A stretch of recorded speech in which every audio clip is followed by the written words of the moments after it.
ये जो वक्फ नाम पर जो गुंडई होती थी वो बंद होगी। जो पॉइंट्स रखे गए विपक्ष के सदस्य द्वारा कमेटी में तो वो नहीं माने गए हैं। किसी का कोई छूटा नहीं है, किसी का डिसेंट नोट को अलग नहीं रखा गया है, सब शेड्यूल में है।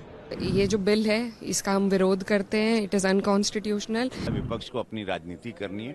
मुस्लिम समुदाय के लिए एक बहुत अच्छा संदेश है कि अब उनकी जिंदगी आसान हो जाएगी। जो उनके साथ जो अत्याचार होता था कि कभी भी उन्होंने की जमीनों पर नोटिस आ जाती थी, अब वो सारे मुसलमान समुदाय के लिए ये आज का दिन ही बहुत खुशखबरी है कि अब उनका हक कोई उनसे छीनेगा नहीं। अब कोई गुंडागर्दी उनके साथ नहीं होगी।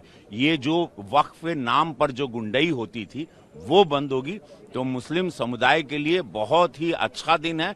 मैं सभी वो समुदाय को, वो सभी गरीब को, मजलूमों को जिनकी कोई नहीं सुनता था, वक्फ नाम पर जिनकी जमीनें ले ली जाती थी, छीन ली जाती थी, सबको बहुत बहुत साधुवाद है और शुभकामनाएं हैं कि अब उनकी जिंदगी बहुत आसान होगी।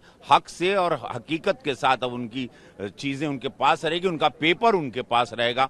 सबसे बढ़िया बात तो ये हो गई इस बिल के नाते। कोई हंगामा नहीं हुआ है। जिस तरह से आज बिल जो टेबल हुआ है वक्फ बोर्ड बिल, तो जो विपक्ष के सभी जो मेंबर्स थे इस कमेटी में, उनकी कोई भी बात, जो पॉइंट्स रखे गए विपक्ष के सदस्य द्वारा कमेटी में तो वो नहीं माने गए हैं। और ये मनमानी तरीके से सरकार कहीं ना कहीं ध्यान भटकाने के लिए आखिरी दिन ये बिल लेकर आई है हाउस में, क्योंकि जहां सरकार ने 65,000 करोड़ रुपीस का बजट पेश किया है, वहीं ये लोग किसानों के मुद्दे पे और हमारे जो युवा साथी है उनके मुद्दे में कोई जवाब नहीं दे पा रही है।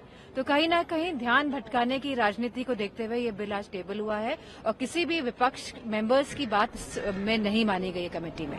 वक्फ की संसदीय समिति की रिपोर्ट जेपीसी की आज रख दी गई है। इसमें पूरी चर्चा हुई थी।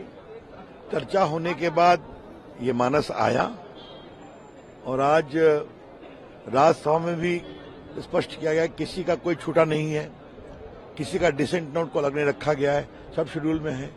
और आज माननीय गृह मंत्री ने कह दिया लोकसभा में कि माननीय स्पीकर साहब देख लें, अगर कोई छूट गया है तो उसको इंक्लूड कर लें। लेकिन बड़ी बात यह है कि ये लोग तुष्टीकरण पर इनकी सुई अटकी हुई है। क्या शाहबानो, क्या 3 तलाक साराबानो और आज वक्फ, ये सिमट कर कहां रह गए हैं देख लीजिए आप। आज भाजपा 21 स्टेट्स में इंडिया के साथ शासन करती है। केंद्र में हमारी सरकार तीसरी बार है।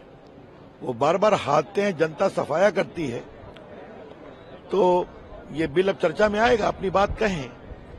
लेकिन विपक्ष के लोगों को एक बात मैं बहुत विनम्रता से कहना चाहूंगा, आपको अपनी बात कहने का अधिकार है, आपकी बात मानी ही जाए ये तो जरूरी नहीं है ना।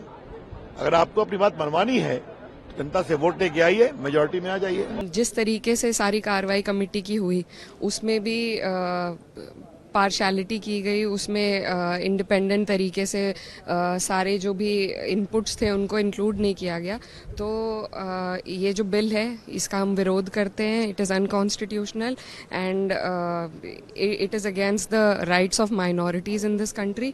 तो बिल्कुल हम लोग इसके शुरू से ही खिलाफ में थे, लेकिन जेपीसी के माध्यम से बहाना दिया गया कि हमारी बातें, हमारे जो विरोध हैं उनको भी संज्ञान में लेकर इंक्लूड किया जाएगा, लेकिन ऐसा नहीं हुआ है।